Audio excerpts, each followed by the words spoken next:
Good evening and welcome to Senate House at the University of Cambridge for 90 minutes of question, answer and live debate. We invited the leaders of 7 parties to take part. Some are here, others chose to send senior representatives. Those here are Tim Farron, leader of the Liberal Democrats, the leader of the Labour Party, Jeremy Corbyn, Caroline Lucas, co-leader of the Green Party, the leader of Plaid Cymru, Leanne Wood. For the Conservatives, the Home Secretary, Amber Rudd, Paul Nuttall, the leader of UKIP, and Angus Robertson, the Deputy Leader of the SNP.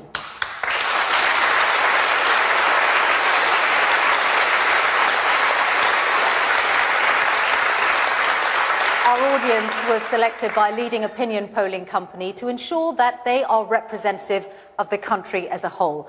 They support different parties. Some are undecided voters, and they are also equally split along the lines of last year's EU referendum.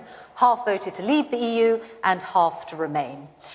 And if you'd like to join in the debate at home, you can do so on Twitter using the hashtag #BBCDebate. We begin with opening statements from all 7 politicians, the order of which was decided by the drawing of lots. First, it's the leader of Plaid Cymru, Leanne Wood. Theresa May called this election because she's taking you for granted. She won't turn up to these debates because her campaign of soundbites is falling apart. Unlike Theresa May, I'm not afraid to defend my policies, my principles, my values. Plaid Cymru exists to defend and build up our country. In Wales, it is Plaid Cymru that stands for fairness and equality, and everyone who chooses to call Wales home. For 100 years, Wales has voted Labour. It hasn't stopped Tory rule. Labour in Wales have their own manifesto, and they're airbrushing their leader out of their campaign. When Plaid Cymru has tried to ban 0 hours contracts and to stop the bedroom tax, Welsh Labour voted against us. It's time we stop doing what we've always done. Let's instead give Wales a voice. Give Plaid Cymru a mandate. Elect a strong team of Plaid Cymru MPs to fight for a successful future for Wales. And our next opening statement is from Caroline Lucas of the Green Party. On June the 8th, you can lay the foundations for a new kind of politics. Your vote can change everything. Imagine this. A country that leads the world in clean energy, not fracks its way to climate chaos. A country that spends its money on hospitals and schools, not nuclear bombs. A country that welcomes child refugees, not blocks them at the border. A country that's open to its neighbours, not isolated from them. A country that celebrates diversity, not fears it. A country that's friends with the good guys, not the climate criminals and the dodgy dictators. A country that cares for those with dementia, not one that taxes them. We've shown time and again, you don't need the keys to number 10 to open the door to change. On June the 8th, let's unlock that door together. Fearless Green MPs in opposition to the Tories. Independent Green MPs holding Labour's feet to the fire. Pioneering Green MPs to make our economy fit for tomorrow. We decide the future by what we do now. Vote Green on June the 8th. And the next of our opening statements is for the Conservatives from Amber Rudd. In 8 days, you have a vital choice to make about who you want to lead the country. Do you want Theresa May and her team? A team that has a plan, and it's one that doesn't duck the hard choices about living within our means, but is also a plan that will build on the success we have delivered. Success in cutting the deficit, stabilising the economy, getting more people into employment. It will build on our commitment to having a country that works for everyone. Now, there are 7 of us here tonight, and I'm sure you will hear plenty of bluff, bravado, and tempting, shiny election promises. But the only question to consider is who should be in number 10 to steer Britain to a brighter future. Jeremy Corbyn, with his money tree, wish list manifesto and no plan for Brexit, or Theresa May and her record of delivery, with her clear plan for Brexit and the strong team behind her who can make sure the country gets to that brighter future. And next, it's Jeremy Corbyn. Tonight, I am here to debate the future of our country. The question in this election is whether we want a country for the many or just a few. The state of our NHS, our children's schools, social care for older people, our young people saddled with debt. None of that is remotely strong or stable. And now the Conservatives want 5 more years of cuts to our vital public services to fund tax handouts for the wealthy few. Labour will make very different choices. There will be no tax rises for 95% of taxpayers, but we will ask those with the most to contribute a bit more so no one is held back from achieving their potential. On June the 8th, you have a choice. More cuts in services and living standards with the Conservatives, or vote Labour to transform Britain for the many, not the few. And now the UKIP leader, Paul Nuttall. UKIP will always put the interests of British people first, whether that is prioritising our NHS and social care over a bloated and ineffective foreign aid programme, or protecting those who are most at risk from wage compression because of unskilled mass immigration. UKIP will always stand up for those who have been let down and left behind by the Westminster elites. Now, a government's job, first and foremost, is to protect the public. Our police, our intelligence services, our armed forces and our border force must be given the tools and the resources they need to do their jobs effectively. But money isn't everything. Politicians must show leadership. They must, without fear or favour, ensure that our way of life, our values and our democracy is secure. I believe in our great country. I believe in British values. I believe in our way of life. And as you will see tonight, UKIP believes in Britain. The SNP opening statement from Angus Robertson. Good evening. This election is about the kind of country we want to be. Now, more than ever, Scotland needs strong SNP voices at Westminster. And SNP MPs will work with others to promote fairness across all of the UK. A vote for the SNP is a vote against Tory cuts that will harm our public services and push many more hard-working families into poverty. It's a vote for jobs and against an extreme Brexit, which will put jobs and living standards at risk. It's a vote to reinforce the right of the people of Scotland to decide their own future. We can't afford a Tory government which thinks it can do anything it likes without being held to account. And we can't give Theresa May a blank cheque to pursue any kind of Brexit, no matter the cost. In Scotland, the SNP is the only party strong enough to stand up to the Tories. So vote SNP for a strong voice for Scotland at Westminster. That voice is needed now more than ever. And for our final opening statement, the leader of the Liberal Democrats, Tim Farron. Where do you think Theresa May is tonight? Take a look out your window. She might be out there sizing up your house to pay for your social care. And why do you think she called this election? She wants 5 years as Prime Minister, and she thinks you'll give it to her, no questions asked, literally. Even if she brings in a dementia tax, sacks your kids' teachers and nicks their lunches while she's at it. We can all agree that is a rubbish offer. Look, I know we don't all agree on Brexit, but she's off to negotiate a deal for you, for me, for all of us. Imagine if it's a bad deal. I mean, dementia tax bad. I know that to persuade you to vote Liberal Democrat, I have to give you some really good reasons. So here's 3. 1, I'll rescue the NHS and social care by putting a penny on income tax. 2, I'll give you the final say on the Brexit deal, not Theresa May. 3, whatever power you give me, I'll use it to stop her taking you for granted.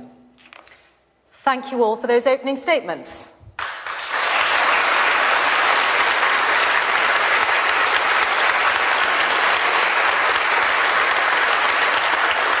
Let's go straight to our first question, and it comes from Nicola Collins. I work, I pay my taxes. I haven't had a pay rise in years. I live alone and see all my bills going up. Working people are the backbone of this country. How are you going to help people like me? Thank you, Nicola. Amber Rudd, your party's presided over this squeeze in living standards. Well, thank you, Nicola, for the question. My party has presided over making sure that people on lower wages are able to keep more of the wages they earn. We must take it within context. Since 2009, we had, up in the run to 2009, we had one of the largest peacetime recessions, and we've managed to rebuild the economy since then.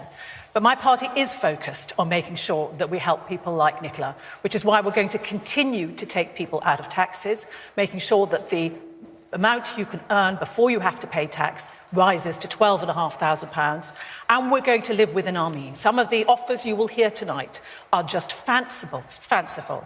In order to have a strong economy, to support Nicola and others, we need to make sure we have that strong economy. And the way to make sure that we have it is to have a strong negotiating position as we go into leaving the European Union. You're going to hear me say that a lot tonight, because the worst outcome would be if we're not able to negotiate a strong deal with the European Union. The question is on living standards. Jeremy Corbyn. Living standards have fallen in the past 7 years under the coalition government with the Liberal Democrats and the Tories, and now under the Tory government itself. 6 million people are earning less than the living wage. 1 million are on 0 hours contracts. Public sector workers have had a pay cut of at least 14% over the past 7 years. We will lift the pay cap on the public sector. We will introduce a living wage of £10 an hour by 2020. And we won't punish workers who want to take their rights to a tribunal where they have to pay charges and fees. We will abolish that. Our determination is that those who produce the wealth of this country should benefit from the wealth of this country. What we've seen is a massive gap growing between those at work and those at the top. It's times 186 between those on the shop floor and those in the boardroom. That has to change, and we will ensure it does. Angus Robertson, how would you help working people like Nicola? Well, the first thing I would say is that governments have choices about the kind of economic policy they pursue, and the Tories, now alone in government and previously working with the Liberal Democrats, introduced austerity measures which are hitting those in society with the lowest incomes the most. And frankly, I think the time has come for that to end. And politicians can make different choices. And every SNP MP elected to Westminster will stand up for those different choices and an end to austerity. It is about choices. The Tories have chosen to support those who are wealthiest in society. We don't agree with them. We think those who have the most should pay a little bit more. And that's why we're in favour of the highest earners seeing their taxes rising from 45 to 50p. We're also, incidentally, supportive of looking at changes to the pay restraint that we've seen through these times of austerity. That's going to happen in Scotland under an SNP government. We will press the UK government to do the same in the rest of the UK. Lastly, I want to make this point. Some of those people on the lowest incomes have been massively hit by welfare cuts. And I think the time has come to end punishing disabled people, end a bedroom tax, and leaving people with the lowest incomes with too little to pay for the essentials. Okay, that can change. It's about political changes. To respond to the direct points. Well, on the direct point of payments to help people who are disabled, we are a party who will always support those in most need.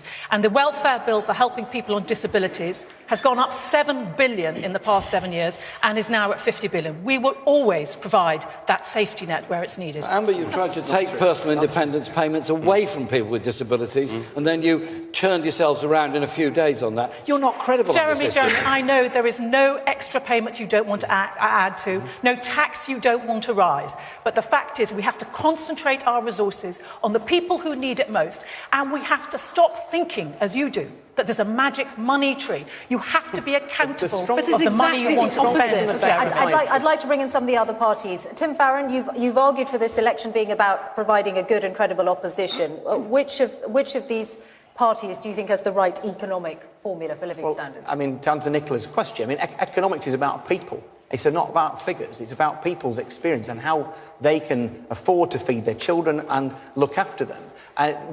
Like many people, I have known in my life what it's like to not be able to pay the bills. It matters to me that we build a country for all of our children where people are decent to one another. A strong welfare state is essential. I've been helping 2 people in my constituency with their PIP payments in the last month. both of whom were chief executives of different companies in the not-too-distant past. Everybody out there who thinks that welfare is some kind of a burden needs to remember that any one of us is only 1 or 2 steps from being in need at any given time.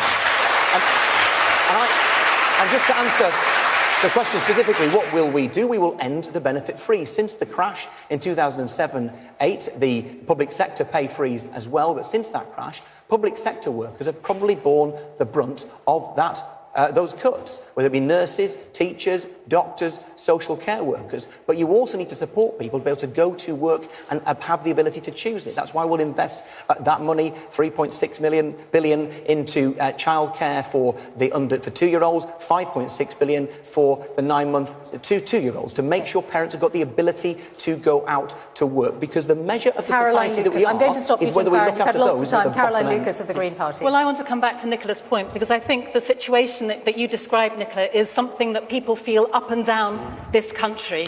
You know, and for Amber to say that this is a government that actually cares for those most vulnerable, I think is downright insulting to the kind of people that I see in my constituency surgery.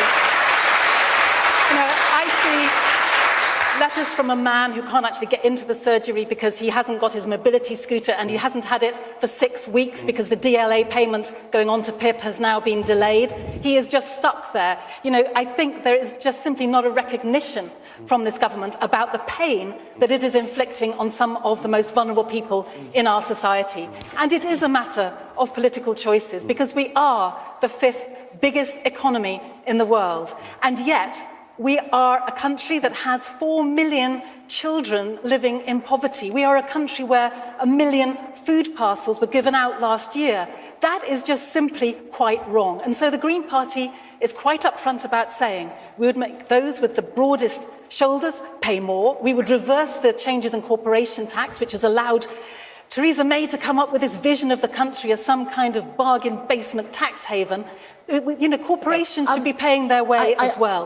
The money is there if people want to. When Theresa May became Prime Minister, she talked about the Just About managings. What happened to that? Well, I would add to the long list of criticisms that Caroline has put out before us that there are now 800,000 fewer households that have workless households in them. We have focused on making sure that people can get into work. Work doesn't pay. Nurses are going to food. Caroline, we need to have a system.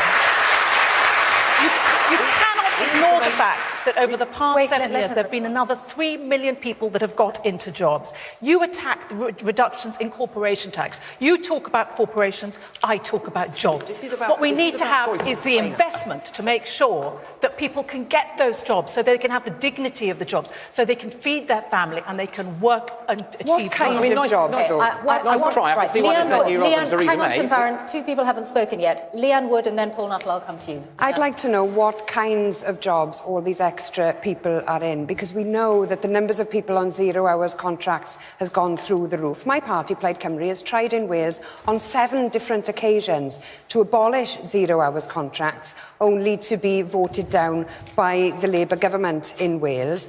But it is a scandal that those people, especially in the public sector, who are on the highest wages, get paid pay increases. Politicians have had pay increases, yet those at the bottom have been squeezed. And it's immigrants then who are scapegoated and blamed for those wages being squeezed, when it's Tory austerity that is the real cause of that problem. Paul Nuttall.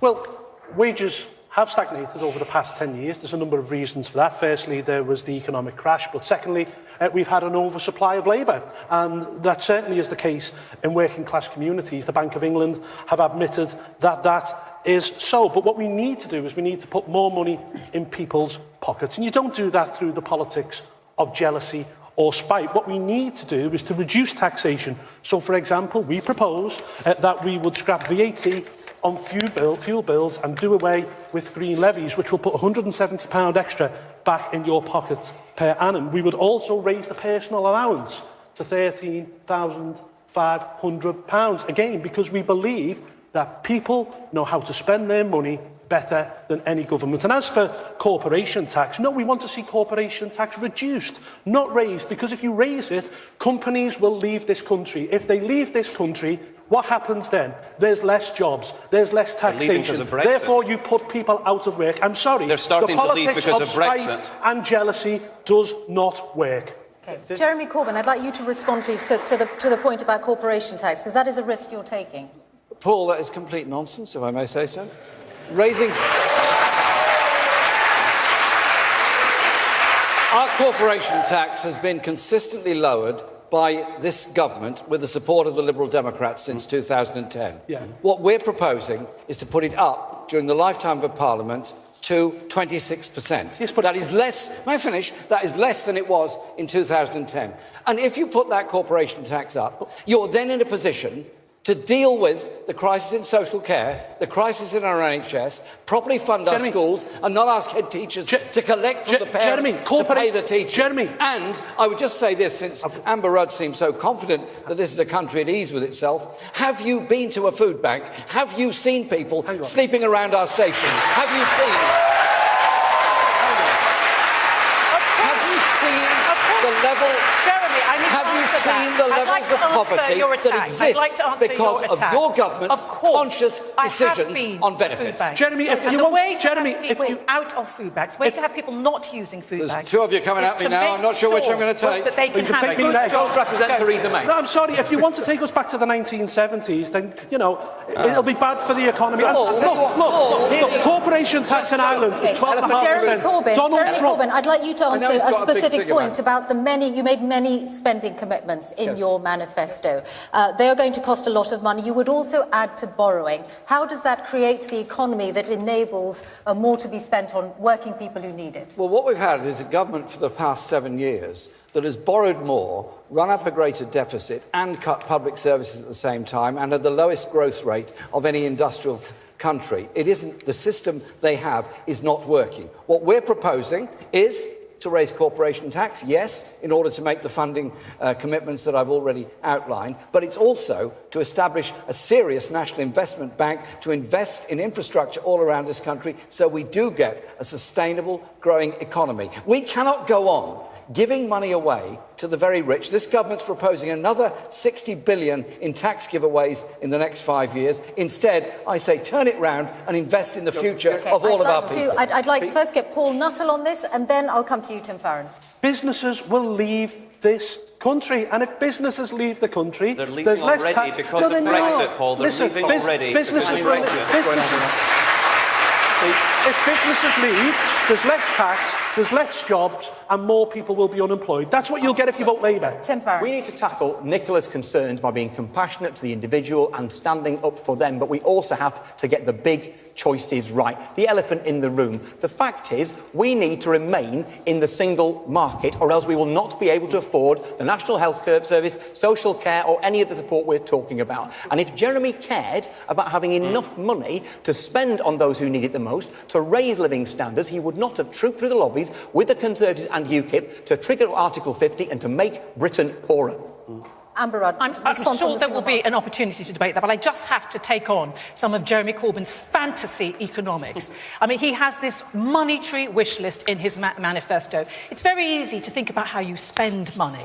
It's much harder to think about how you raise money. And his proposals don't add up. It's though he thinks it's some sort of game, a game of Monopoly perhaps, where you ask the banker for the red money to buy the electrics, the green money to buy the railways, and the yellow money to buy the gasworks. Well, it's not like that, Jeremy. Well, this is but it's the people's same hard-earned fantasy. money, It's your and same we will fantasy. protect that. So- We won't roll the dice. 15 billion Thank you for all your responses to this particular question. It is time for us to move on to our second question of the evening, and this one is from Ghulam Nabi Adam. Hello. Once we have left the EU, how would your party ensure we have the workers on the skills we need to make the UK a success? Thank you. How would we have the workers and skills we need to make the UK a success after Brexit? Paul Nuttall. Very easily, because we then can control our own borders. And when people went out last year and voted on June the 23rd, they didn't just vote to control borders, they voted to reduce immigration as well. Because, you know, last week it was announced that a city the size of Hull came to this country. That wasn't on the ballot paper, though. Hang on, hold on. A city the size of Hull came to this country net. That's going to be a Birmingham over a 5-year period. It's unsustainable. What we need to do is we need to reduce immigration, and we do it by having an Australian points-based system. So if you've got the skills that this country needs, yes, please come here and work. But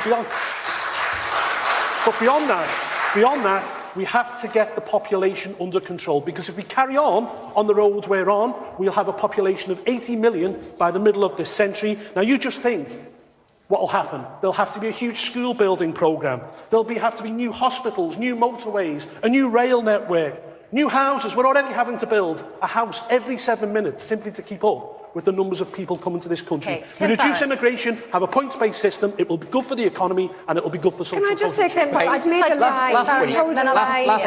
Last week, He needs to be picked up on that lie. a middle-aged Asian man on his way home from work was abused and called racist names and called a terrorist. He had just finished 50 hours saving lives after the Manchester bomb. He was a doctor. And that is what happens when you demonise immigrants. Absolutely. That is what happens when the language... And so, does immigration cause pressures that need to be met? Do we need to invest more in infrastructure to make sure we invest the taxes that immigrants pay to make sure that we provide for everybody? Of course, yes. Do we need, as I'm afraid the Prime Minister has done for the last 7 years, first as Home Secretary and then Prime Minister, set completely balmy, bogus targets that she fails to meet every single year? No, we don't. What we need is an immigration policy that is good for Britain, good for our businesses, good for our farmers, good for tourism, good for our health service, a wise immigration policy, good for Britain, not a Conservative immigration policy written to appease UKIP. Tim, Paul Nuttall, I'd like to get Amber to respond. Immigration is an important part of building our country, strengthening our economy and supplying the additional support that we need to our schools. But we have to make sure we have an immigration policy that we can control. We have said, the Conservative Party and the government, that we will continue to reduce those numbers. And as we leave the European Union, we'll have more chance to do that and to be able to decide who comes to this country. But be in no doubt, we will always have an immigration policy that, although it continues to reduce, will attract the brightest and the best, and will make sure that people can come here to support our economy and develop businesses here. Jeremy Corbyn, you were talking about immigration today, and you said you would make no false promises about cutting it. Does that mean you will make no promises at all on cutting immigration? What will happen on leaving the European Union is that we cease to be members of the single market, and therefore free movement ends. What we're saying is that every EU national that is resident in this country must be given permanent rights of residence here and not blocked for it by this government. And secondly, that we would ask, as we've already done in opposition, that all European governments do the same for British nationals that are living there. And that we recognise the massive contribution made by people to this country who've come from all over the world, as well as from Europe, to our health service, our education, our industries, our universities and our science. Both of the things you've said are a different point from the one I put to you, which is, would you make any promise on cutting immigration? What I would say is we will have a fair and managed migration system that is based on the needs of this country and the rights of family reunion. What is fair? Fair is where you bring people in when they've got jobs to come to, or it's necessary for them to be working here, or we need them to assist in the economy. That is fair, but it's also important... So immigration will go up, Jeremy? It's also important that we maintain the links of universities with universities across Europe. This government, under Theresa May, sent vans around Brent telling people to go home, has refused to allow refugee children in. I think we need to... Leanne Wood, you have campaigned for more immigration to Wales, get Wales the workers it needs. In your manifesto, did you not say that that you wanted a visa system for Wales so that you can attract the workers you need, which means that you don't feel Wales has the workers it needs at the moment? We want to maintain our economy. We want to make sure that so you need more workers. You need more workers from outside Wales. Well, we're quite happy with the ones we've got. So why do you need a visa system to attract more workers to Wales then? Because Theresa May is going to end freedom of movement, and that brings specific risks to the Welsh economy and the Welsh NHS. So you may need more workers to come to Wales in the future from We want outside. to keep the ones we've got. Okay. But can I just make this point? How does that square with UKIP? most people in Wales voting for Brexit? Sorry? How does that square with most people in Wales voting for Brexit? Well, UKIP has just claimed that people voted to leave the European Union, and in so doing, they also voted to curb immigration. I don't think we can read that into the result. Some people may well have voted to curb immigration, but there was only one question on the ballot paper, and immigration wasn't on it. And I'm afraid that UKIP keep using this issue. They want to whip up people's hatred, division, and fear, and that's why they talk about immigration all the time. I've got to come back to that. Right. Stop lying about immigration. Listen. This isn't about immigrants. It's about government policy. And the government have got it wrong time and time again. Amber, for example, her party have said in 3 manifestos now that they're going to get immigration down to the tens of thousands. You know, it's Jack and Ori. It's not going to happen. Jeremy won't give you a figure because under Labour, immigration will go up. There's only one party on this platform tonight who will see real cuts of immigration, which is, by the way, is what the majority of British people want. We've seen poll after poll shows it time and time again. From the Nuffield study that you're looking at £1 billion additional cost to our National Health Service because the government's bungling of the deal with Europe, which means that you'll have thousands of thousands I'm going to turn to of Angus pensioners Robertson from Europe, and then British Caroline pensioners, Lucas. returning to the United Kingdom. Angus Robertson. Can I just say, I think this debate shames and demeans us all. I don't think there's anyone in this room or anybody watching this debate from Cornwall to Caithness who does not understand the positive contribution that people have made to this land who've come from the rest of Europe and the rest of the world. And demonising those people is totally unacceptable.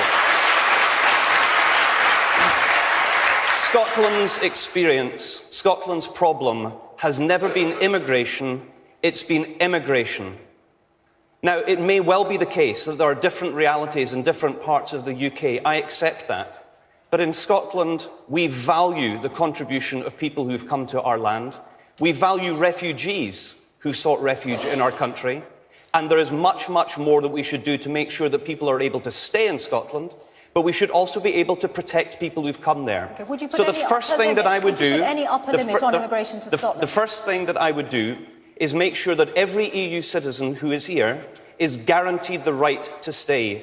It is totally unacceptable that this Tory government hasn't been prepared to give them the guarantee, the promise that they can stay. I think that's totally unacceptable. Yes. Caroline Lucas, and then I'll get Amber Robertson. Michelle, just the last thought. If it is perfectly possible to have different immigration policies in countries such as Canada and Australia, who have different policies between different provinces in their country, it's perfectly possible to have different immigration rules for different parts of the UK, and that's what the SNP supports. Right, and I asked you about the question about what upper limit you'd put on it, which you haven't answered. Well, at the present time, our problem is we're losing people. I don't know how many people saw the reports last week.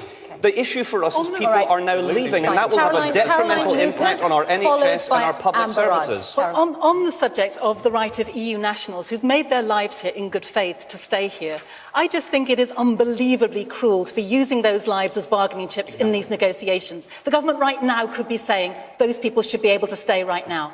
But I want to be able to make the case proudly for free movement. I think free movement has been the most wonderful gift, the ability to travel and work and live and love in 27 other member states, and for them to come here. And I have to say I am sorry that the Labour Party now doesn't support that, because I think our country is enriched by people coming from other countries. I think that the Britain that I love is a confident, outward-facing country, recognising that migration makes a massive positive contribution. And I think right now we have people like Paul and his hate-filled rhetoric will make people feel, that makes people feel as if the reason that they can't get a leg on the housing ladder, or the reason they can't see a GP, is because of migration. It is not because of migration, it is because successive governments haven't invested enough in our public services. Okay. If you are in a queue, if you are trying to see someone in the NHS, if you're trying to see someone in the NHS, you are more likely to find a migrant actually treating you as a doctor than ahead of you in the queue. Okay. Jeremy Corbyn, could you respond to the point on giving up on freedom of movement? The problems that we have of exploitation of workers in this country and groups of workers that have been brought in wholesale from lower paid economies in Central Europe is a serious one. Those people are themselves grossly exploited. They're brought here to undermine existing pay and working conditions and create... Hang on, wait, can I finish? That will make the situation worse in any community where that takes place. I was demanding that we have a proper regulation whilst we were still members of the European Union before the referendum. That whole strategy has to stop. There has to be a managed migration that isn't designed to undermine working conditions in this country. We are now seeing the Labour Party... And a lot of people make a great deal of money out of the poverty of those people. For years, I am astonished that the Labour Party is now aping UKIP in using the same arguments about immigration. No. The single European market really matters to all of us right across the UK. Did you not notice there was a referendum? People really matters too. Why don't you stand up to the Tories and say, we want to remain within the single European market because it matters to jobs of people from Britain and the rest of Europe who live in the UK. What we're negotiating... Speak louder than words. And what we have is lots of rhetoric around here about helping, for example, those EU nationals who live here, who raise their children here, who work in universities like this, who serve in our hospitals. But when it came to the vote in the House of Commons, the Labour Party did not show up. In the Lords, they instructed their people to vote against the Liberal Democrat amendment, which would have guaranteed that right to remain for EU citizens. Okay. It is a stain on our nation. We have not allowed them to remain. Respond. Amberod, can you respond specifically to the point that you're using those people, the EU citizens here, as bargaining chips? Well, absolutely untrue. What we're concerned about are the 4 million. So there's 3 million here, and there's 1 million UK citizens in the rest of the European Union. We need to make sure that we get a deal to protect all their rights. But as all this squabbling was going on, I was thinking about June the 9th, and I was thinking about the different leaders who've had discussions about so-called progressive alliance. And I was thinking how chaotic it would be if they all got together, formed a coalition, and tried to run a government and tried to do coalition, a negotiation Tory UKIP coalition with the European Union. Can I tell you what's chaotic? This is What is chaotic? What is chaotic? What is chaotic?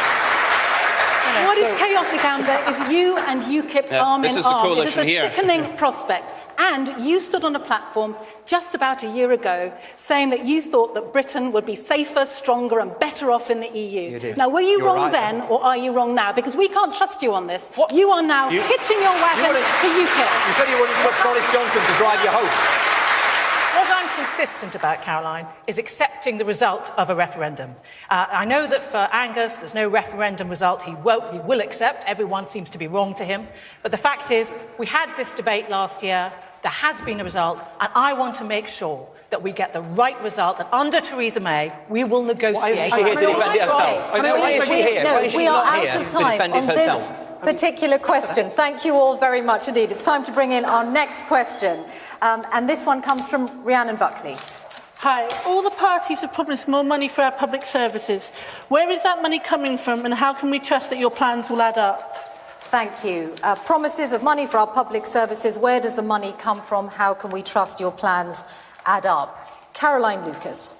Well, the first thing to say is that we would stop spending money on things that we simply don't think is a good use of money.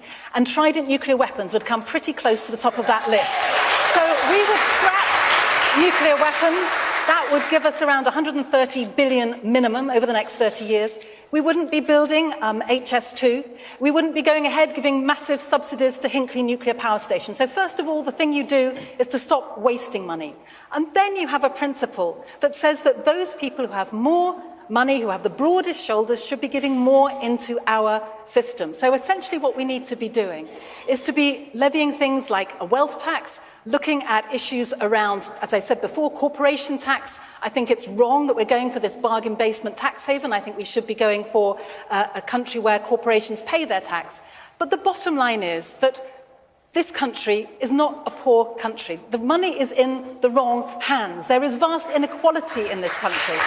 And if we were to sort that problem out, then we would have a much better chance of ensuring that public services are properly paid for. Take the NHS, for example. We put far less into the NHS than most other countries of a similar GDP, the similar wealth. We don't put that money in our public services, and therefore we don't have the world-class public services that we demand. The Greens are really clear that for us, public services should be in public hands, they should be not having the private sector in them, and they should be properly resourced. Thank you, Caroline Lucas. I'm going to turn to Amber Rudd. The question is about trusting the plans, and in your manifesto, there was a notable absence of costings. Well, I would say, in answer to that question, judge us on our record. On our record, we have cut We have cut the deficit. We have cut the deficit. We've reduced taxes for the lowest paid, and we've made sure that we've continued to invest in the NHS, 1.7 which is getting another £8 billion a year by the end of trillion. this Parliament. But the only way we can have that money to invest in our public services, and we know the importance of our public services, our schools, our hospitals, is to make sure that we have a strong economy, which does sometimes mean making difficult choices, those sort of choices that no other party here is prepared to face up to. We have to make sure that we control our spending so we have that strong economy. But the sure way to bust our economy, to lead to danger, is to have false negotiations with the EU, to have the sort of leader like Jeremy Corbyn, supported perhaps by the people here, who would create just confusion when trying to deal with the 27 different states. Say that. Jeremy Corbyn. I'm very clear that we will negotiate tariff-free trade access to the European market so that our manufacturing industry jobs are defended and supported, and we have a growing economy as a result of that. We have made a number of very clear spending commitments in our manifesto. They're set out here in a spending plan. They're also set out in the manifesto itself. The government, the Conservative government, has made a lot of choices. We know what those choices are. Our schools are underfunded, our hospitals are overcrowded, our students are saddled with debt, there's a growing housing crisis. And at every single turn, their answer is to further reduce corporation tax and further reduce tax for the very wealthiest in our society. Are you sure? I'll give you an example. I just want to ask, are you sure that your plans add up? I mean, it was only yesterday you couldn't remember the cost of one of your policies. I'm absolutely sure that they add up, absolutely clearly about this. For example, if we want to remove university tuition fees, and we do, so our students are not saddled with debt, and restore maintenance grants so that all children, whatever their background, have a chance of going to university, that will cost £11 billion. I think that is money well spent. I think that is the kind of investment this country needs. Do you think Why should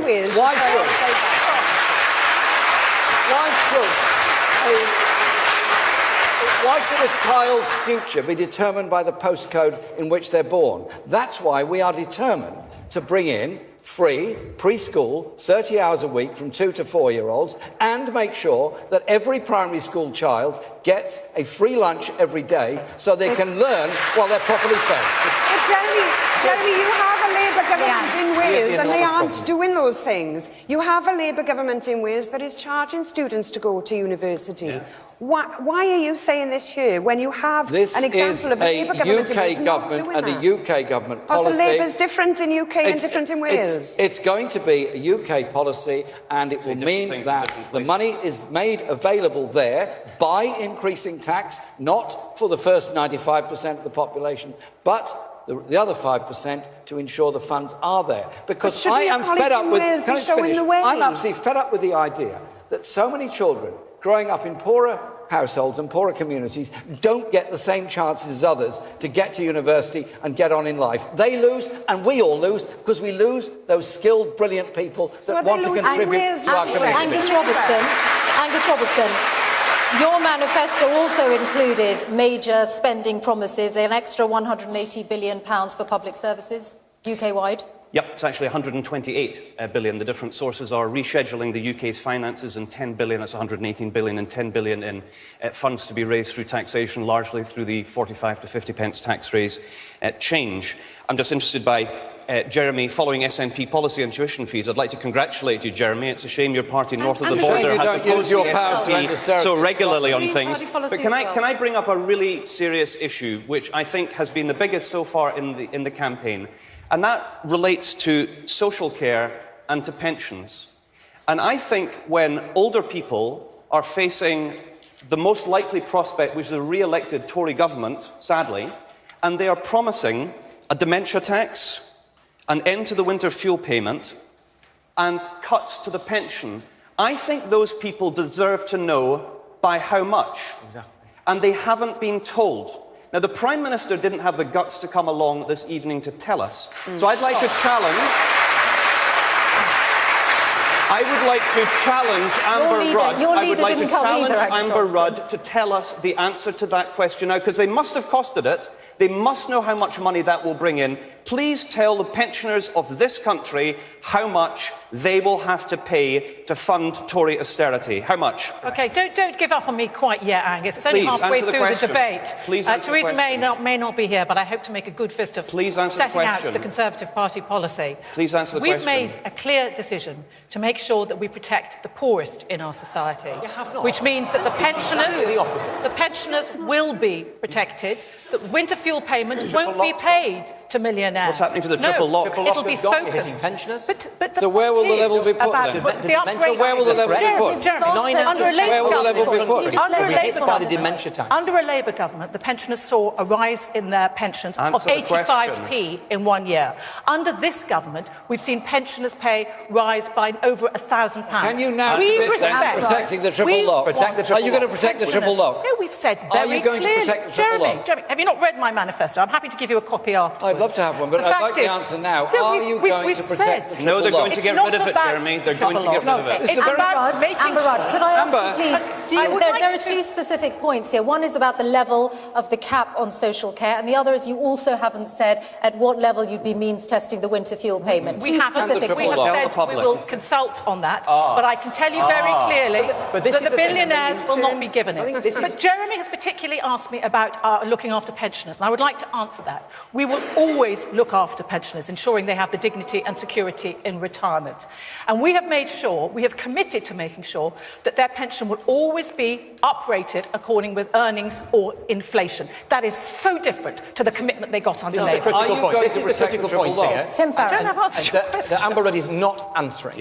You see, what we have is a general election in 8 days' time. Theresa May assuming a colossal landslide. That's why she thinks she can ignore it all and not bother turning up tonight. And she's telling you, we will take your house off you, and we will allow you to know how much we'll let you keep after you've given me a colossal majority. So if tonight you resolve to vote Conservative on the 8th of June, you are resolving to give Theresa May permission to do what she likes. And that's with education cuts, that's with NHS cuts. Do not give her a blank cheque. Now, there's a problem how you make things add up. The Liberal Democrats have got a fully costed manifesto. I tell you what, though, there's a long-term economic plan underlying the whole of the Liberal Democrat manifesto, and that is don't leave the European single market and throw away £15 billion every single year in revenue to the tax. Just briefly, you have been clear about how you would pay for the extra £6 billion that you would give the NHS. So do you think that would be transformative? Because there are a lot of experts who say that actually it wouldn't make that much of a difference. To me, the NHS is personal, not political. My mum, who had ovarian cancer, from the point of her diagnosis to her treatment, to her care, to her passing away in a ward just 2 floors away from the one where she'd given birth to me, like everybody out there, our experience of the National Health Service is personal. And let me finish. And the point is simply this. If you look at and you use National Health Services, you know, as we saw in Manchester just last week, how utterly brilliant, caring, dedicated and professional they are. And yet, Caroline, let me finish. You know I didn't. So what we've got here is you see the professionalism and the decency of those people, but have we got the best funded health service in the world? No, we haven't. We spend less on our NHS than health than Portugal, than on Spain, than on Greece. It's important that we put a penny on income tax to fund the National Health Service and the recovery of it. The question was, how would you raise the money? We've been quite detailed about how we raise the money. We would, firstly, we'd scrap HS2, which is only there for the benefit of one place and one place alone, and that is London. We'd also look at the Barnett formula, which gives the Scots £1,700 per head more than us, the English. It needs to be scrapped. We'd also get an EU dividend. And finally, the £350 million. The famous £350 million a week. We would slash a foreign aid budget, which is costing the British people £30 million every single day. Hang on, and we would transfer that. We would transfer that money to the National Health Service, and that's why, because we're prepared, we can't hear him speak. Because we're prepared to look at different priorities, we can give the NHS an extra £9 billion a year, £2 billion extra for social care. It's not that long ago that you called the NHS a monolithic hangover from days gone by. Let's privatise it. You want to privatise it? When did you change your mind? And in the areas of procurement, I think I was right. I think the NHS could do better. However, what I will say is we're going into this and the last general election with a clear commitment to keep the NHS in public hands and put £9 billion extra in. And that's taking money from a foreign aid budget, as I say, which is costing us at the present moment in time £13 billion every single year. Thank you all for your responses to that question. Just a reminder that if you want to have your say on tonight's debate, you can join the conversation on social media using the hashtag BBC Debate. We still have time for more questions from our audience here in Cambridge, and we can go to the next of those questions now, and it comes from David Mansfield. Good evening. What are your priorities for making Britain a safer country and the world a safer place? Thank you. What are your priorities for making Britain a safer country and the world a safer place? Angus Robertson. Well, the first thing is, I imagine at the forefront of your minds, and I'm sure I speak for all of my colleagues here, at the forefront of all of our minds are all of the families who suffered the devastation to their loved ones and relatives with the attack on Manchester. What happened there was a horror, and sadly it's happening far too often, both here and round about the world. So I think the first thing that we need to do is that we do need to take safety and security seriously. We need to invest in the police, not cut them as has been the case in England. In Scotland, we've managed to maintain police numbers, so that's my first step. Let's make sure we back the police, give the resources that they need, back our intelligence services who do a tremendous job. There's been some discussion, has there not, about the link between UK foreign policy and becoming perhaps a terrorist threat, and I think that's a dangerous link to draw. However, I would say this. I think we are right to question our intervention in different parts of the world, in Afghanistan, in Iraq, in Libya. And the lesson I draw from that is not that it is wrong sometimes to intervene. We agreed that helping people in Libya was a good thing. But what was wrong was spending 13 times more bombing that country than helping to rebuild it, and leaving areas of the world with ungoverned spaces is where terrorism and extremism thrives. So we need to do everything that we can to counter extremist thought, give the police and security service the tools that they require. So not cutting the police would be a first step that I would take from Scotland's experience. And I think we want to be very cautious about how we intervene internationally. And if we're going to do it, we have to think long and hard about how we make sure that those places remain stable and safe for years to come. Jeremy Corbyn, you have talked about our foreign interventions and our safety here at home. What happened in Manchester was unbelievably abominable in every way. Innocent lives were taken of mainly young women out enjoying themselves. I want to live in a country that protects the right of people to go out and enjoy themselves at any town or any city in this country. The consequences of that are appalling for those families, and I hope those that are perpetrated this act are all discovered and brought to book.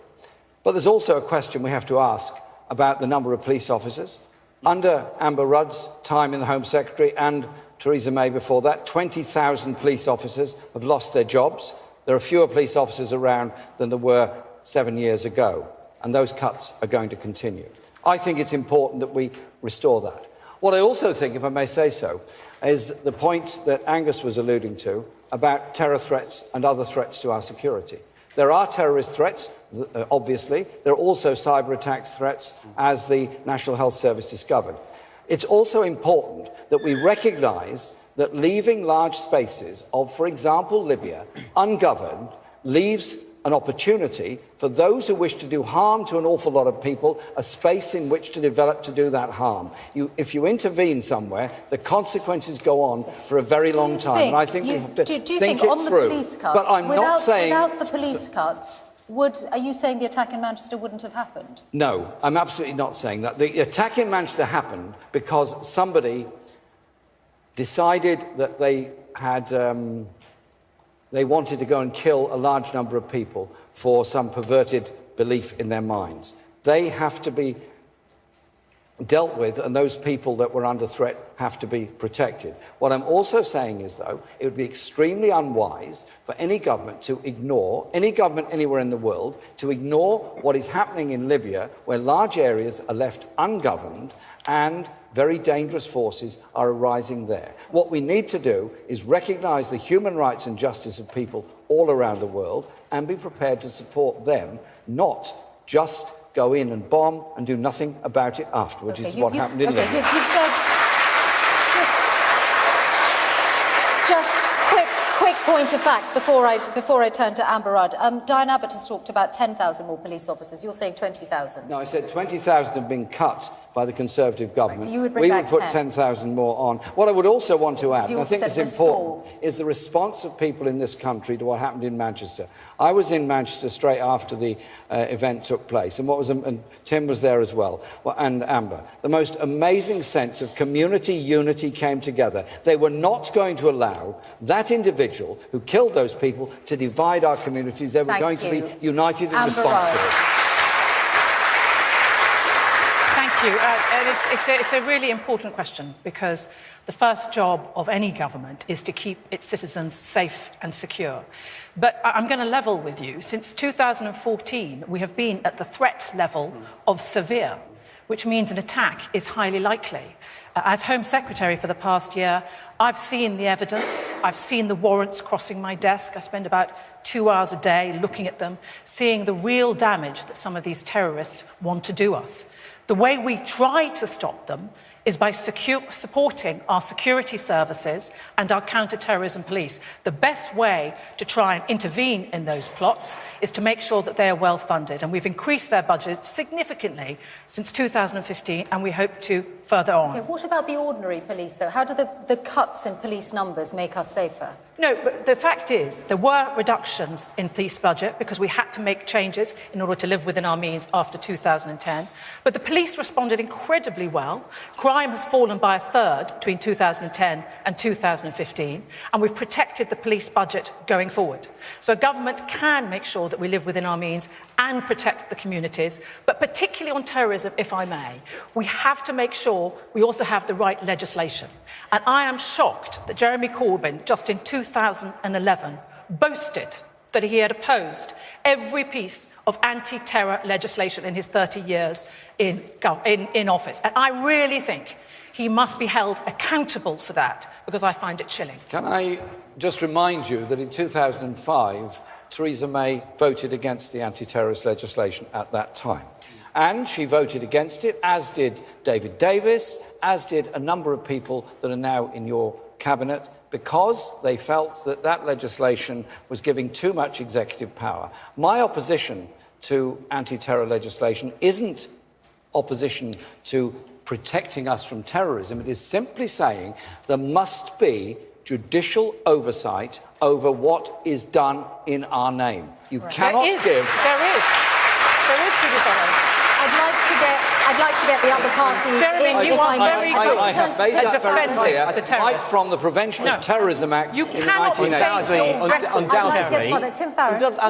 Tim Farron, a specific point for you. In your manifesto, you said you were going to roll back state surveillance powers by ending the indiscriminate bulk collection of communications data. Now, that was before Manchester. Do you still stand by that as the right thing to do? Yeah, if you look at the security services, what do they need? Do they need more powers, or do they need to make use, or be given the resources to make use of the powers they already have? The temporary exclusion orders, which exist now, only one has been used in the last 2 years. But undoubtedly, the shadow that we are standing in now is that of Manchester.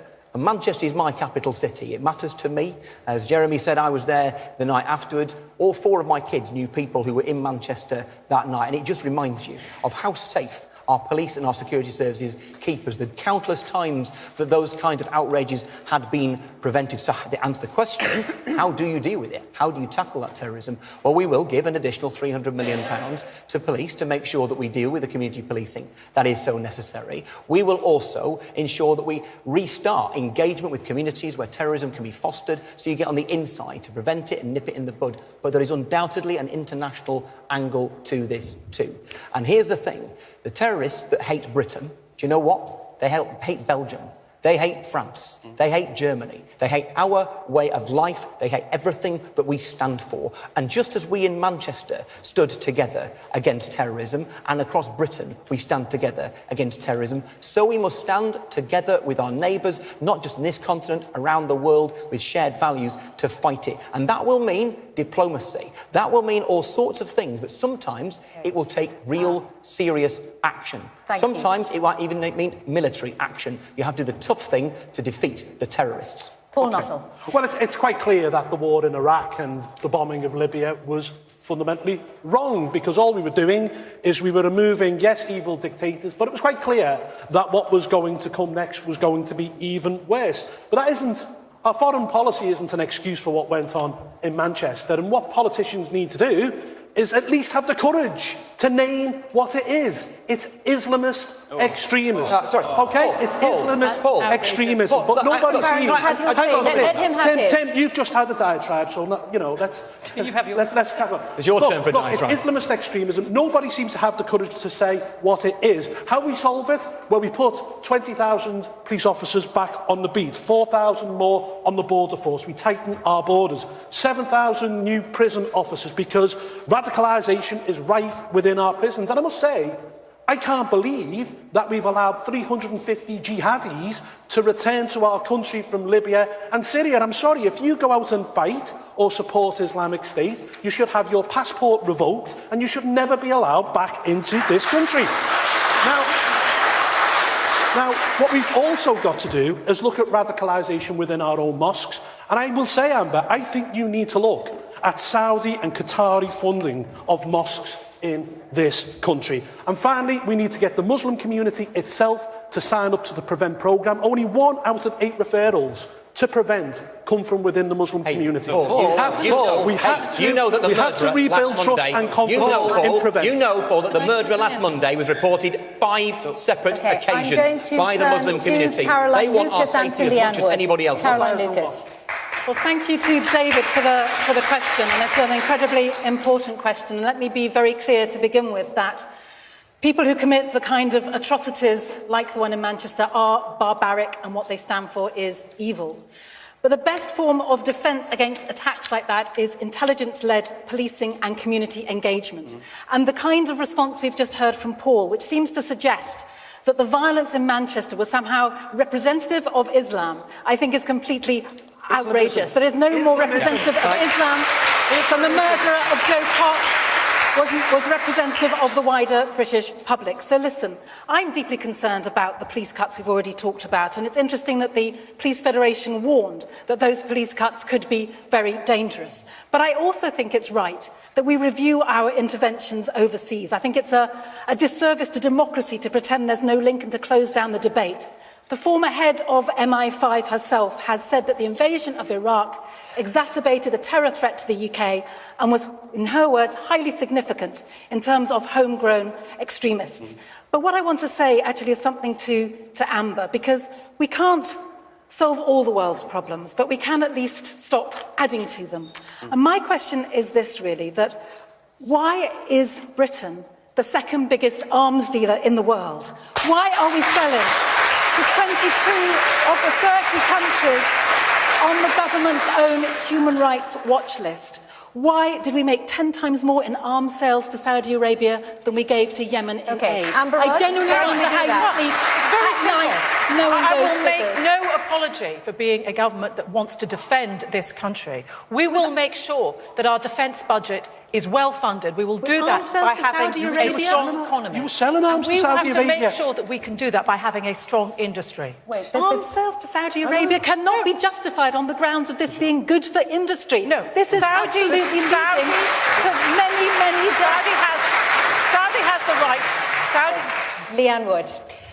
There does need to be some reviewing going on. We need to look at foreign policy. We need to look at the PREVENT strategy. It is a fact that policing has been cut by 20%, including when Theresa May was in the Home Office. And it's a question of priorities.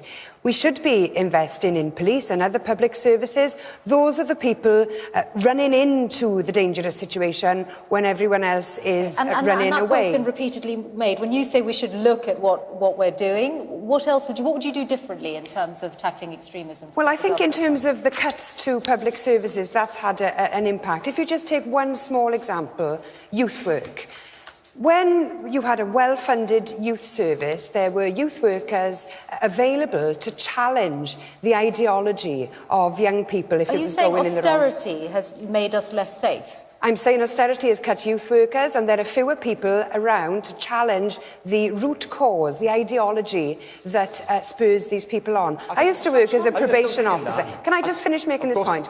I used to work as a probation officer. If we are interested in tackling the root cause of this problem, we have to understand what it is, we have to understand those ideological drivers, and they have to be challenged by people qualified to be able to do that. And by cutting youth workers and other public services, then you are reducing your ability to do that. And that is one of the reasons we are less safe. We have a small amount of time left. Can you be brief, Tim Farron? There's an awful lot of truth in it. I think the thing we need to remember, particularly when everything is so raw, just 9 days after Manchester, that there's a lot of finger-pointing going on. We all have ideas, and there's some of them different, some of them similar. The critical thing we should remember at this point is that knee-jerk new policies and new laws tend to do more harm than good. More resources for the security services and the police we have already will do a lot more good than harm. Thank you. And our best response to the terrorists is the defiance of keeping on. I mean, of course. I mean, the vast majority of Muslims in this country are peaceful, they add to our economy, they're great for our culture, but there is a tiny minority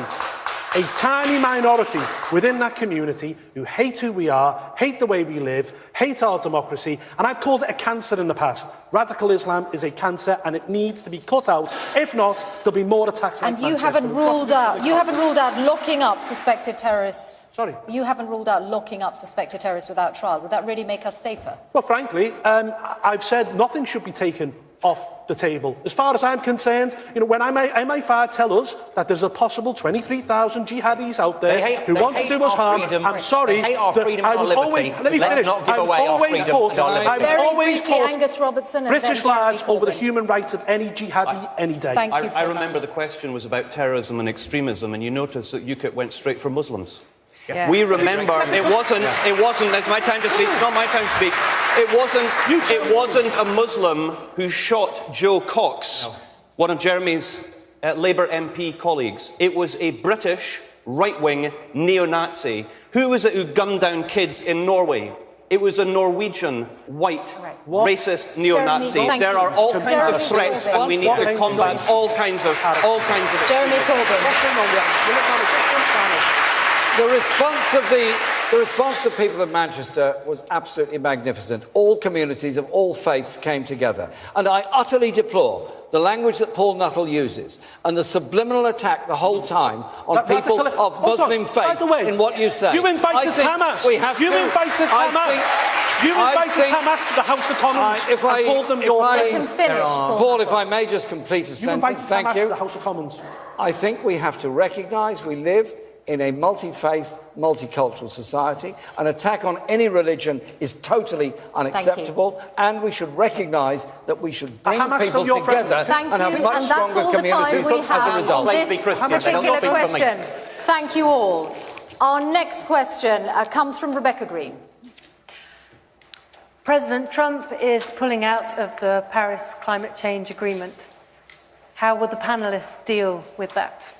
Thank you. How would the panellists deal with President Trump wanting to pull out of the Paris Climate Change Agreement? I'm going to ask everyone to deal with this briefly so we can get one more question in before 9 o'clock. Tim Farron. Right, we'll talk about Brexit being a huge threat or whatever you think. There's nothing bigger as a threat to our country, to our children's future, than the threat of climate change. You worried about immigration? You see the mass movement of people as our land is desiccated and deluged by that climate change. So the reality is simply this. If it is simply for hair shirt, muesli-eating Guardian readers to solve climate change, it ain't going to solve the problem. We're all stuffed. So let's do something that will actually make a difference. And that means a nationwide, indeed a planet-wide, concerted effort to build the future that we need. So for Britain, what can we do? We can make ourselves energy self-sufficient in renewable energy. 95% of the supply chain of energy in this country, of wind, tidal and marine and coastal energy, is British-made. Why not rebuild our economy whilst guaranteeing our children's future? Thank you. Caroline Lucas. I just want to thank that so much for that question, because the Green Party has been trying to get climate change onto this election campaign agenda for the past 6 weeks. It has been impossible, so thank you so much for that. It is a vital question. It is the greatest threat that we face. And I think, first of all, in terms of what we do to President Trump, I'm trying to think of a polite answer, but I think essentially what we need to do actually is ignore him, because the economics behind renewables is already such that we know that renewables are going to be cheaper than the fossil fuels that they already replace. So that revolution is already happening. But what we need to do in this country is an awful lot more than is being done by this government or indeed previous ones. First of all, we need to leave 2/3 of all known fossil fuels in the ground if we're to have any hope of avoiding catastrophic climate change. That means a massive investment in renewable energy efficiency. Amber Rudd, of course, was the Energy Secretary for a while, but under her we did not see the kind of transition we urgently need to see if we're serious about climate change. So we do need to see keeping fossil fuels in the ground, not giving fossil fuel subsidies. We need to see no fracking, not the kind of fracking that is being planned all around the country under this government. We also need to see an end to massive airport I'm going to stop you, Caroline Lucas, because there is lots more to say. I want to turn to Paul Nuttall. Well, President Trump is doing what he set out to do. I mean, he is the leader of the free world, whether we like it or not. He said during his election campaign that he would withdraw from the Paris Agreement. What he's doing is he's looking at India and he's looking at China, who've got huge coal-fired power station building programs, which are taking place at this present moment in time. He's doing the right thing, then? He's looking at the US economy, and he promised to look after the Rust Belt and working class people, and he knows that if they reduce energy bills, and they will do that by withdrawing from the Paris Agreement, then he will protect the American economy. He's putting America first, and frankly, I think Britain should put Britain first as well. So you'd want to see Britain doing the same, then? Well, you know, we are only to blame for 2% of global emissions. And what's going to happen is if energy prices continue to go up, companies will move to countries with lower environmental standards. Jeremy Corbyn. We should absolutely adhere to the Paris Climate Change Agreement, and we should urge the American people to press their government, their Senate and their House and their President to adhere to it as well. And in this country, we are determined to achieve 60% of renewable energy by 2030. We're also determined to reduce emissions, but it's not just about climate change emissions. It's also about our attitude towards the environment, levels of air quality and air pollution in our cities, which are not being addressed by this government. And also, when we did have a growing and thriving solar power industry in this country, what did they do? Cut the feed-in tariffs, which destroyed and damaged a lot of that industry. Amber Rudd. We need a different approach. Amber Rudd. The UK's own official advisers say that your government's not on track to meet the pledge of cutting emissions 80% by 2050. Why not? I'm going to answer the first question, if I may, about the Paris Climate Change Agreement, and I must tell you, I am disappointed. Caroline is right. I led the UK delegation to get that international agreement of 180 different countries pledging to that reduction, and it is disappointing that the Americans are pulling out, but I hope that we can use our relationship with President Trump and our close relationship with the US to try and influence, to try and make sure they nevertheless take the right steps. Tell him he is wrong. That's not quite how diplomacy works. That's what you need to do. You need to show leadership. The reason why I am optimistic is because there has been such substantial investment in renewable energy, and yes, in solar. It is increasingly doesn't need a subsidy. So because of that investment, it makes good economic sense as well as good renewable. What about air pollution? What about air pollution? This is Did we take the court over air pollution? What about air pollution? This is terrible leadership on the part of Donald Trump. It's also appalling leadership on behalf of the Prime Minister, who can't even be bothered to come here and answer these questions for herself today. But it's no surprise either. He was very clear during his election campaign what it was he would be about in terms of climate change, and he is sticking to his line. But he is wrong, and the world needs to tell him he is wrong. It's bad business. It's bad business. Angus Robertson. So to answer the question, I'm more than disappointed. I'm appalled that President Trump has walked away from a global approach to one of the biggest challenges that we face at home and abroad. And what he's done is what many of us fear he's going to do in a number of different ways. He's walking away from having a multilateral approach. working together with other countries to deal with serious problems. And that's why if the UK had a special relationship with the United States, and we remember, of course, the first trip that was made by Theresa May was to see a climate change denier, namely Donald Trump, what kind of influence was used by the Prime Minister then to make sure that he didn't go forward with this disastrous step? Poor leadership. Absolutely nothing. This is a government that has got rid of the climate change responsibility at the cabinet table. It is absolutely appalling. So what we need to do is we need to do everything that we can at home. I'm delighted that more than 50% of all electricity generated in Scotland is now through renewables. We would have loved to have gone ahead with carbon capture and storage until Amber and our colleagues scrapped it. So there's much more that can be done. So the Prime Minister and her government need to take climate change seriously in a way that they haven't done in recent years. And we need to impress on all of our international colleagues that we need to work together and get this global challenge sorted. Thank you for all the responses to that particular question. And it's time now for our last question of the evening, and it comes from Neil Plucknett. Oh, yeah. In what way does your leadership have the talent and the character required to take this country forward into the future? Thank you. In what way does your leadership have the talent and the character needed to take this country forward? Jeremy Corbyn. Leadership is about understanding the people you represent, is about being prepared to learn, is about not being so high and mighty you can't take advice.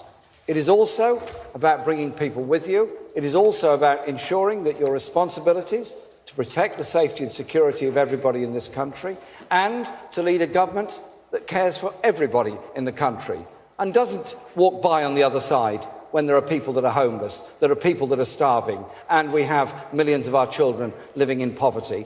It's leadership to lead a government that is prepared to say to our society, we cannot go on like this. We have to start putting more money into our public services and our resources. We have to have an economy that works for all, and we don't have to have a spiv economy that hands tax relief to the biggest corporations and the wealthiest people whilst ignoring the desperate cries for social help of so many people in our country.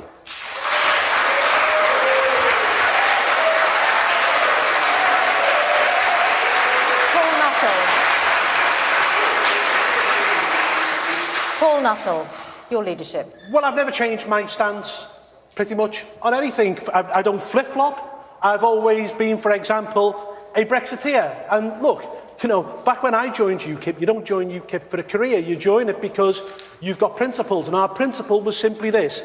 We wanted to get our country out of the European Union, and we were very successful on June the 23rd last year. Now, what we've got to do is we've got to ensure that we get the Brexit that people voted for. A Brexit whereby we control our own borders and cut immigration. We get full control of our waters back and our fisheries. We take full control of our laws and bring them back to Westminster. We leave the ECJ and indeed the ECHR. We're free to sign our own trade deals all over the globe, and we're out of the single market. And most importantly, we pay no divorce bill to the European Union, because since we've been members, since 1973, we've paid £183 billion net in membership fee alone.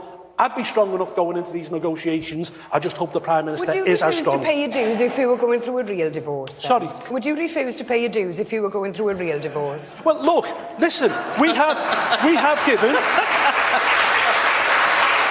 Good question. We have given that club 183 billion since 1973. We've got £9 billion tied up in the European Investment Bank, and indeed we own lots of its real estate. We all know about blokes like you. We all know about blokes like you. Don't talk down this country. We are the fifth largest economy you want a free divorce? in the world. It doesn't happen that way. In the real world, there's no such thing as a free divorce. You have to pay your dues. Look. Okay. This is all about. Listen, this is all about trade, and we have a huge trading deficit with the EU. They need us more than we need them. For God's sake, let's be confident about ourselves. Amber Rudd, the question is about leadership, and the Conservatives have made a lot of noise about Theresa May's leadership, personal leadership, and yet this is a campaign where we saw a major U-turn on social care. Yes, part of being a good leader is having a good, strong team around you. And I'm proud and delighted to be here representing the Conservative Party and the Prime Minister making that case. Let's face it, Jeremy only decided to come, I think, late this morning. I was rather hoping Diane Abbott might be here so I could debate with her as well.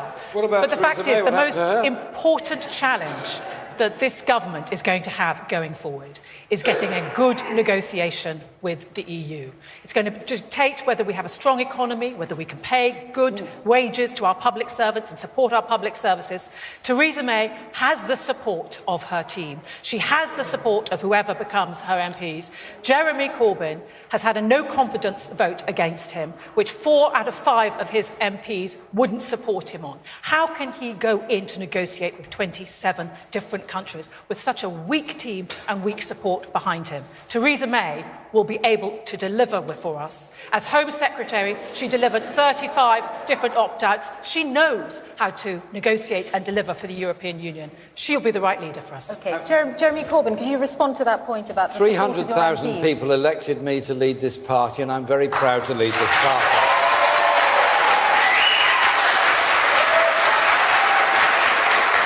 Caroline Lucas. I think the first rule of leadership is to show up. You don't call a general election. You don't call a general election and say it's the most important election in her lifetime and then not even be bothered to come and debate the issues at stake. Now, I feel quite unique here tonight as a co-leader, and I'm proud that the Green Party pioneers new ways of doing things. We want to see job sharing in all kinds of aspects of our lives because we believe that 2 heads are often better than 1, and so I'm very happy to be there with my co-leader, Jonathan Bartley.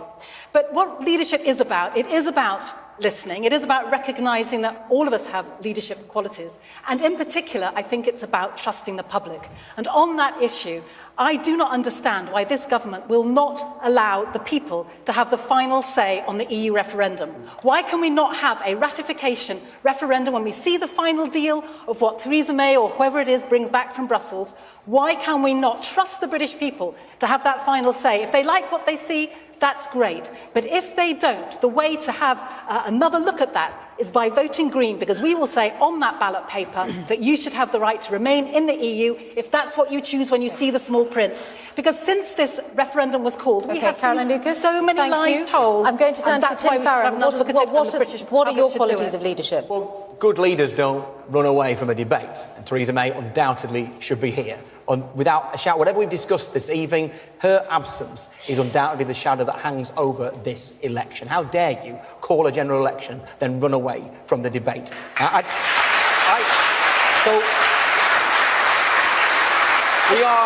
question is about your talent and character and leadership. We're all products of our upbringing. So I was brought up in Preston during the 1980s, and I saw people around me, what it happens when a society, a community, is taken for granted, in that case, by a Conservative government with a colossal majority. Half my mates' parents out at work at any given time. And I am determined to build a country for our kids, mine included, where people are decent to one another, where people have enough, where we have a national health service that is properly funded. And that means being honest with the British people, saying we will put a penny on income tax to have the best health service in the world. It means stopping Theresa May's plans to do to your kids' schools what she's currently doing to our hospitals. And it also means if you want to lead the people, you have to kind of like them as well and spend time amongst them. And if you trust the people, then you do not impose that Brexit deal on the British people without them having the final say. Either the politicians will sign it off or the people will.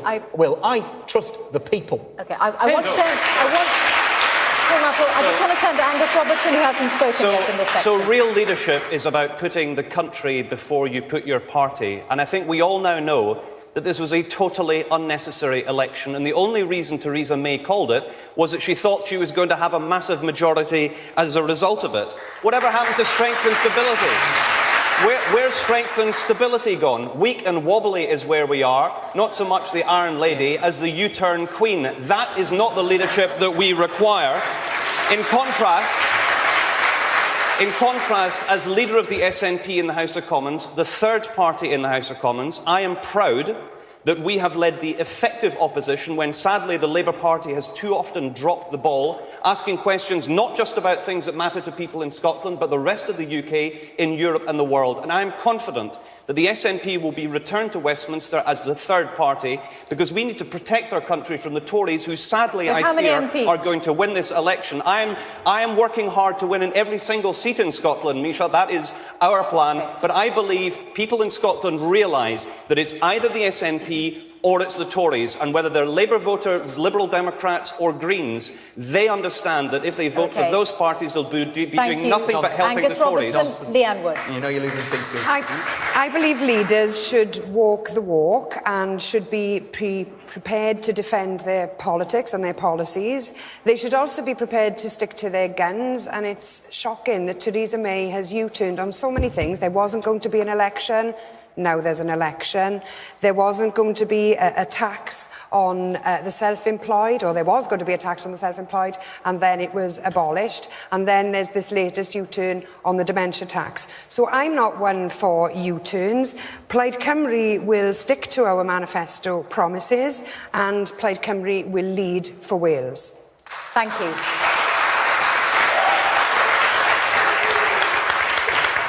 Thank you to all our speakers for their responses to that final question. That brings an end to our audience questions for this evening. It's time now for our speakers' closing statements. They are just 30 seconds each. They've drawn lots for the order of these closing statements, and I'm going to ask our audience here in Cambridge, please applaud right at the end of all 7 of the closing statements, because we have a limited time left on air. And the first of the closing statements comes from Paul Nuttall. Tonight, been a little bit like Groundhog Day for me, because you've heard the same arguments, the same excuses, the same platitudes 100 times before.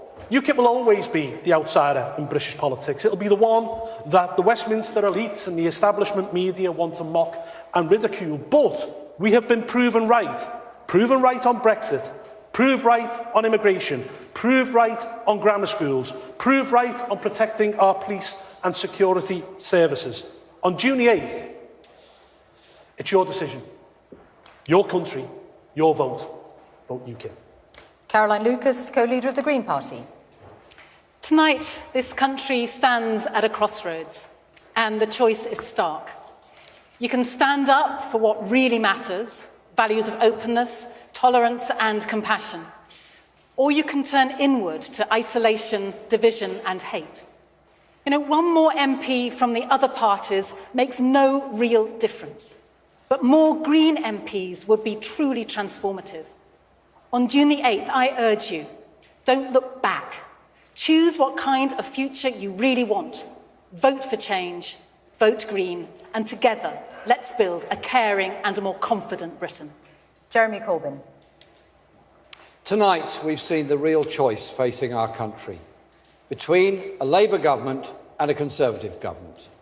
This election will decide whether young people are saddled with debt or freed from it, whether we invest in our National Health Service, schools and social care, or they continue to be cut, whether older people get the dignity they deserve or see their incomes fall. On June the 8th, you have the power to decide. Vote Labour for the many, not the few. Angus Robertson. In this debate, you've heard different views about the kind of country we should be. For those watching in England, Wales and Northern Ireland, the SNP will always work with others who share our belief in fairness of an outward-looking, welcoming society. Now more than ever, we need a strong opposition to hold the Tories to account. The SNP will be that strong voice for Scotland, and our pledge is this: to work every day to make Scotland the very best country it can be. Vote SNP. Leanne Wood. Tonight you've heard that Plaid Cymru is the only party putting Wales on the agenda during this election. But our MPs will play their part for the whole of the UK. We will stand up for justice and fair play on pensions, on social care, and for our cash-starved public services. So I urge people back home to give us the mandate we need to defend Wales. Liking us isn't enough. We need your support and your vote. Don't let our country be invisible in Westminster. Vote Plaid, vote for Wales. Tim Farron. Well, look, you've heard my arguments. I'll give you the final say over the Brexit deal. I will put a penny on income tax for the NHS, and I will stand up to the Conservatives over the dementia tax and everything else. Now, Amber Rudd is up next. She is not the Prime Minister. The Prime Minister is not here tonight. She can't be bothered, so why should you? In fact, Bake Off is on BBC Two next. Why not make yourself a brew? You are not worth Theresa May's time. Don't give her yours. And for our final closing statement, Amber Rudd. Thank you, Tim, for that pass. So you've heard the squabbling and discord of disagreement here tonight. You've seen the coalition of chaos in action. But in the quiet of the polling booth, you have a clear choice. A vote for anyone other than Theresa May is a vote for Jeremy Corbyn and that coalition. Our government needs to be at its strongest to take us through Brexit. It is only Theresa May that can deliver that leadership.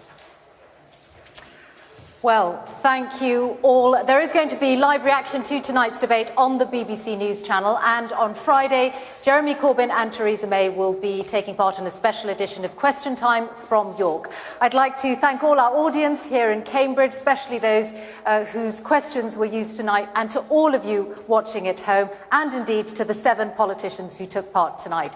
From all of us here, goodbye.